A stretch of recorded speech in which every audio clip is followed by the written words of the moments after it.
So we're going to be getting into a DNS movement flow here. So it's going to resemble a lot of movements similar to yoga. And so I'm just going to give a good demonstration here, and then I'll show you the actual flow in a more cohesive way. So to start, basically get in what yoga would call a child's pose. And then from this position, we're going to get into the DNS position known as first position. So you're going to bring your hips back up here to the point where your low back is relatively flat. You're going to press the ground away through your elbows with having an anti-shrug motion. So you want to have a big gap between our ear and our shoulder. We don't want to have our shoulder blades pointing up towards the ear. And then you want to keep your chin tucked here. And from this first position, the main goal here is to have deep diaphragmatic breaths. So you breathe into your low back area and then breathe almost to breathe out of the top of your head. You should feel like your spine grows an inch. So that's part one of this flow, is just having a few good deep breaths for spinal elongation. It's going to feel really good. From here, you're going to press up. In the yoga world, we call this a tabletop. I call this quadruped. From quadruped, we're going to curl our toes and go into low bear. So we're only going to lift our knees about an inch off the ground. We want to press the ground away through our palms. Keep that chin tucked and a tall spine and hold here. From low bear, we're going to get into high bear. So unlike a yoga pose where you are sitting back like this into a downward dog, a high bear, you're only lifting a little bit higher and you're not having your head down like this. You keep a tall spine the whole time. So keep your chin tucked and breathe here a few times. Hold the position. From high bear, we're going to lower back down into quadruped. And then with control for our hips, you can untuck your toes here. You're going to bring and lift your leg up. And this is going to be a tripod position, which is almost similar to like a runner's lunge. From here, we're going to work on a hinge. So we're going to hinge up. We're going to rotate here.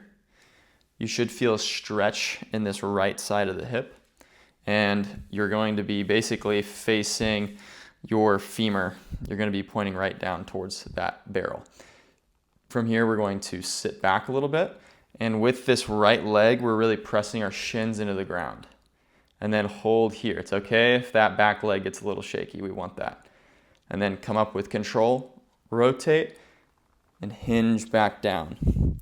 Another thing we can do in this tripod position is just get a nice hamstring and groin stretch by bringing the knee forward here. Come back. And then what we're going to get into is this half kneeling position. And then you can tuck this back toe. And you're going to really want to lean forward. Try to minimize that. But lift in this lunge position straight up. Bring that back leg front. Now we're into the squat position. You're going to squat down to what's comfortable, keeping that tall spine. Sit back. Go back down. Hinge down. We're back into tripod. And then from tripod, you can lift that leg back to quadruped. And then we lower back down into first position. So this is how it would look like in one full circuit flow. First position. Quadruped.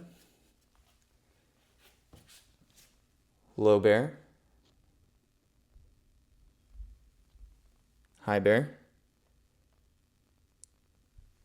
Quadruped. Uncurl my toes.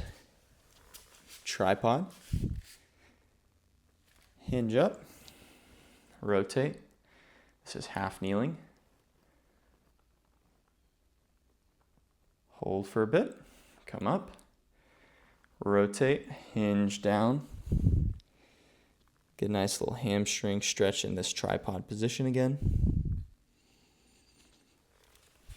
Bring this foot back. Hinge up. Load through the back foot. Come straight up. Squat down, back down, hinge down, back into tripod, from tripod to quadruped, and from quadruped back to first position. So that is an excellent DNS movement flow.